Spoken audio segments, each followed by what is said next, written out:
ফিল্মৰ নতুন এটা ভিডিঅ'লৈ আপোনালোকে আকৌ এবাৰ স্বাগতম। আগৰ আপোনালোক সকলো ভালেই আছে। আজি ফ্ৰিকুৱেঞ্চি ট্ৰেডিঙৰ হিচাপত দুই এটা ট্ৰেড লোৱা হৈছিলে, কোনকেইটাত ক'ত ট্ৰেড লোৱা হ'ল আপোনালোকক দেখুৱাম আৰু আপোনালোকে ইয়াত চাই থাকক কেনেধৰণে আমি কি কৰিলোঁ আৰু ক'ত আমাক লছ দিলে আৰু একচুৱেলকৈ ক'ত কৰিছিলোঁ। ঠিক আছে, অ'কে, লেটছ ষ্টাৰ্ট।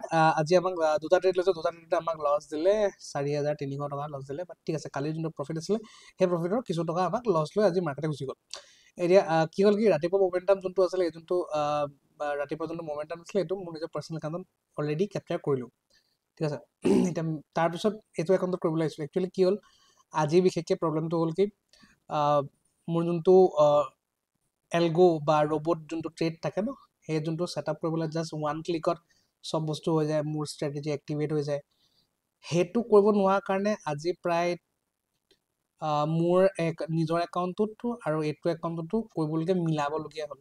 চ' এটা ট্ৰেড লেপছ হৈ গ'ল, ইয়াত ট্ৰেড লেপছ হৈ গ'ল, দেৰিকৈ পালোহি।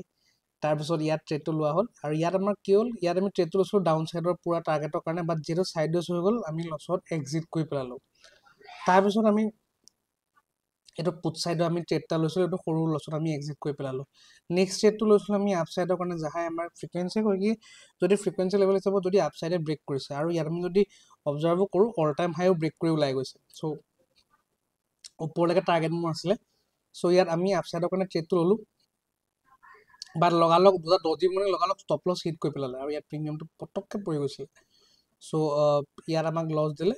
বাকী আজি ইয়াত বহুত ধুনীয়া বহুত লজিক আছিলে টু কেপচাৰ, বাট আজি এই লজিকটো কৈও একো লাভ নহ'ব, যিহেতু মই ইয়াত এইটো একাউণ্টত মই কেপচাৰ কৰি দেখুওৱা নাই। বহুতে ক'ব মাৰ্কেটৰ পিছত চবেই এনালিচিছ কৰি দেখুৱাব পাৰে, but our students know' it very well আমি কেনেকৈ কেপচাৰ কৰোঁ।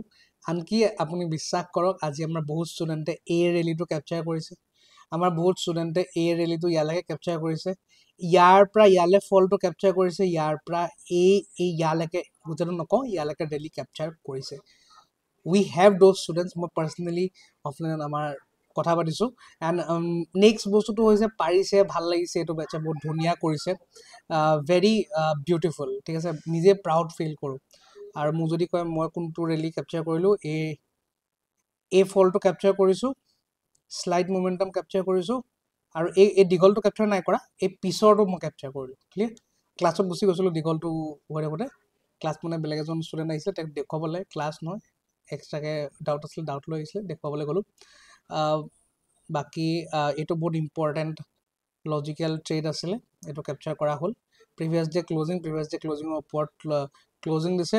তাৰোপৰি গোটেই এই যোনটো হয়, ইয়াত যদি আমি ফিপটো ব্যৱহাৰ কৰোঁ, ইয়াতো ফিপ ধুনীয়া কাম কৰিছে। আপোনালোকে চাব একজেক্টলি 0.6 লেভেলত গৈ ই বুলিছ পেটাৰ্ণ বনিছে, very important. So' based on such good logics এইটো ধুনীয়াকৈ আমাক ট্ৰেড দিলে। ইয়াতোতো আমাক ট্ৰেণ্ড লাইন আছে, ট্ৰেণ্ড লাইন ব্ৰেক কৰি এই জাষ্ট এইডাল কেণ্ডেল ব্ৰেক কৰিছে, উৰি গৈছে। নেক্সট এইটো যোনটো ট্ৰেণ্ড লাইন ক্ৰিয়েট কৰিছে, ডাউন ছাইড যোনটো ট্ৰেণ্ড লাইন, বিয়াৰিছ পেটাৰ্ণ, ডাইৰেক্ট ফল। ক্লিয়াৰ, ইজি ট্ৰেড কেপচাৰিং আছিলে, বাট লিমিট ৰাখিছোঁ যে দুটা বা তিনিটা লছ হৈ গ'লে এইটো একাউণ্টত আৰু ট্ৰেড কৰা নহয়। আৰু প্ৰফিট যদি হয় will try two trail the profit to the maximum level, বা প্ৰফিট যদি হয় আমি আৰু ট্ৰেড কৰিবলৈ চেষ্টা কৰোঁ যাতে মেক্সিমাম লেভেললৈকে লৈ যাব পাৰোঁ। চ' ডেটছ ইট। আজি বিশেষ ক'বলৈ গ'লে এইকেইটাই। আৰু বেংক নিফটিত যদি কিবা ট্ৰেড আছে মই আপোনালোকৰ লগত মই শ্বেয়াৰ কৰোঁ, যাতে আপোনালোকে দুই এটা কথা এই ভিডিঅ'ৰ মাধ্যমেৰে শিকিব পাৰে। এতিয়া আমি যদি বেংক নিফটিত চাওঁ, বেংক নিফটিত যদি আমি ফ্ৰিকুৱেঞ্চিটো যদি আঁকিবলৈ চেষ্টা কৰোঁ, বেংক নিফটিৰ আমাৰ ফ্ৰিকুৱেঞ্চিটো হ'ব, বেংক নিফটি ফ্ৰিকুৱেঞ্চি হ'ব ইয়াৰ পৰা ইয়ালৈকে। ৱাও, ধুনীয়া একজেক্ট ফ্ৰিকুৱেঞ্চি মেইনটেইন কৰিছে, আৰু logical. Our students will know' it very well কেনেকুৱা কি লজিকত আমাক ইয়াত ট্ৰেড দিছে। বেংক নিফটি অসম, বেংক নিফটিত ট্ৰেড কৰিবলৈ এইটো বঢ়িয়া কেণ্ডেল, আৰু আপছাইডলৈকে ডাইৰেক্ট আমাৰ টাৰ্গেট থাকিব ইয়াত। মই ইয়াত অলপ ষ্টপ লছ থৈ আপছাইড ইয়ালৈকে আমাক টাৰ্গেট থাকিব, বাট আমি ইয়াত ক'ত এক্সিট কৰিম, ইয়াত যিহেতু ছাইডৱেজ দেখিছোঁ ৰাইট, আমি ইমান দূৰত এক্সিট কৰি দিম। ক্লিয়াৰ, তাৰপিছত bank Nifty according to frequency down ছাইডে ব্ৰেক কৰিছে।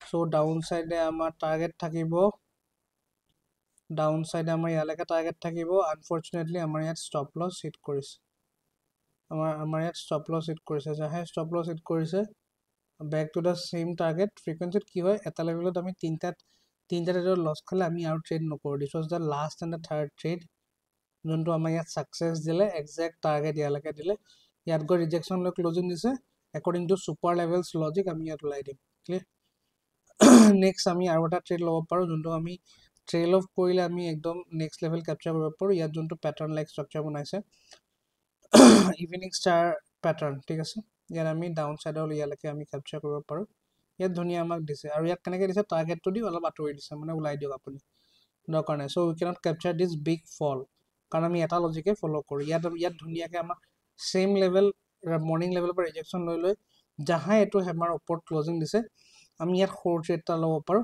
ওৱান লেভেল টাৰ্গেট 30-40 পইণ্টৰ আমাৰ ষ্টপ লছ লৈ ওৱান লেভেল টাৰ্গেট ইয়াত ধুনীয়াকৈ আমাক টাৰ্গেট দিলে চ' দুটা ষ্টপ লছ হিট হ'ল তিনিটাত আমাৰ টাৰ্গেট হিট হ'ল একৰ্ডিং টু ফ্ৰিকুৱেঞ্চি বেছ ট্ৰেডিং অন বেংক নিফটি বেছি ভিডিঅ'টো দীঘলীয়া নকৰোঁ আজি ভিডিঅ'টো ইমানটোৱে আছিলে ভাল পালে লগ পাম এটা নতুন ভিডিঅ'ত ট্ৰেডিং